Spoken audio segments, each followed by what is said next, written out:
Alright, so today I'm comparing various ways to cut, ream, and thread galvanized pipes.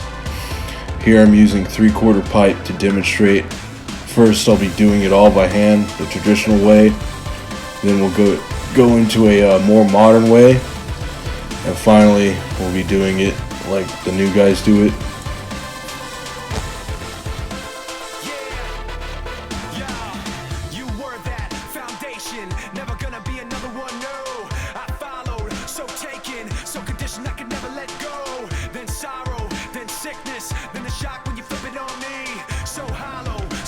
Back then, plumbers had to cut, ream, and thread manually, all day, every day, either with a tri-stand like I'm doing right now in this video, or with a vise mounted on the back of their trucks.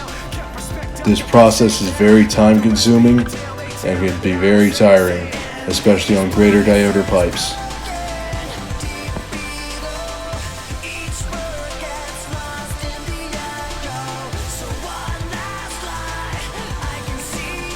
Deburring is very important. Some people are lazy and they skip this process on gas pipes. For water pipes, the burr causes turbulence. Galvanized iron pipes are still used for portable water, but isn't ideal.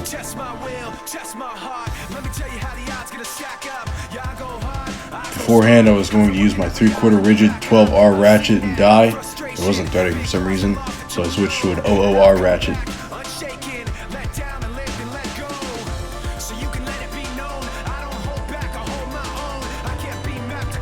Threading oil is important to lubricate and keep the dies cool, and helps the life of the dies last even longer.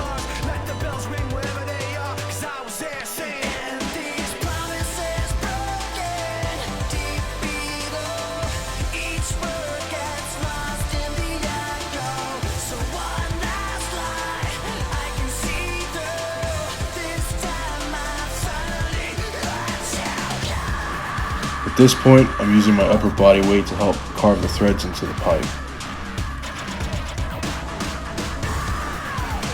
This looks a lot harder than you think.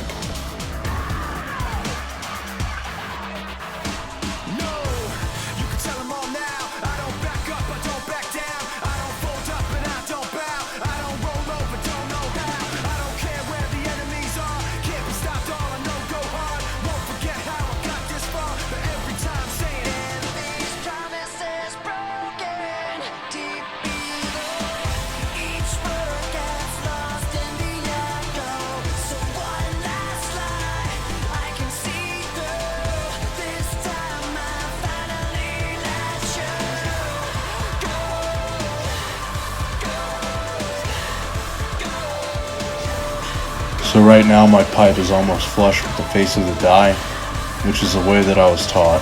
Some guys just have it come out 2 threads past the die teeth. It's really your personal choice.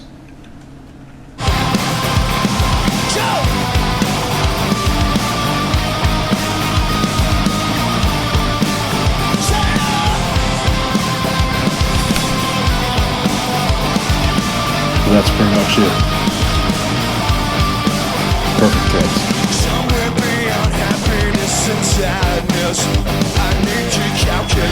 Alright, so now we're going to go with the most known way to cut, ream, and thread with the Ridgid 300 pipe machine.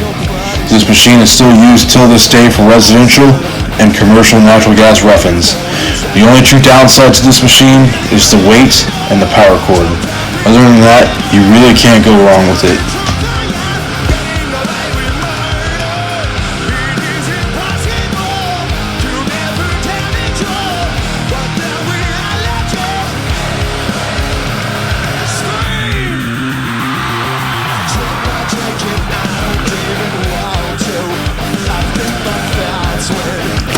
Here, instead of using a OOR or a 12R ratchet, I just go ahead and I use this 1/2 inch to 1 inch combo die.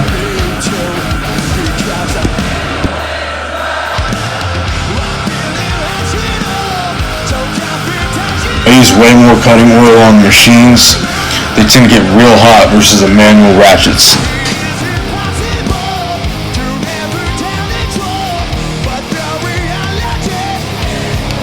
So my reverse doesn't really work on my machine. I just spin the combo die off.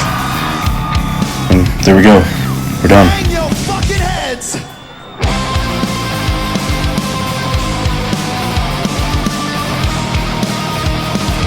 finally, we have the new way to cut, ream, and thread. I know before the M18 threader, there was the corded Ridgid 700, but we've never used portable threaders in my company, so I pretty much just skipped over the corded generation of portable threaders and went right into cordless. The pipe cutter of choice for the new generation plumbers is usually a cordless bandsaw. It cuts the pipe smooth and square, or a sawzall, whatever your choice is. The pipe reamer is just a step drill bit and a drill. It's not really necessary to ream a pipe that's been cut with a bandsaw.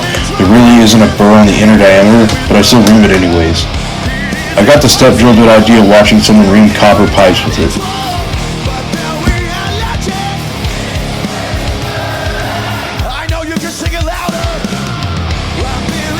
I'm going ahead and I'm putting the M18 pipe bracket on the pipe to get a full idea of the machine. I didn't need to use it because I knew the vise would hold a decent backup on it. This is just to demonstrate if I didn't have the vise and I was out on the field.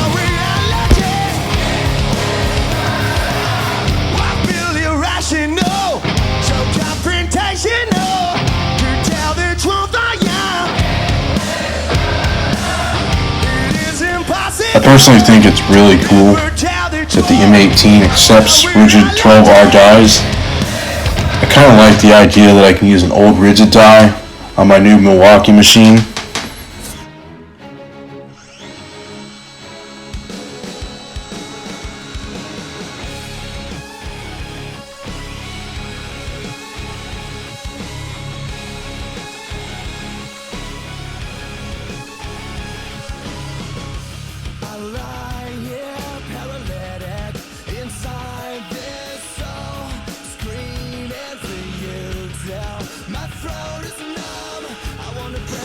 With that said, that's pretty much it.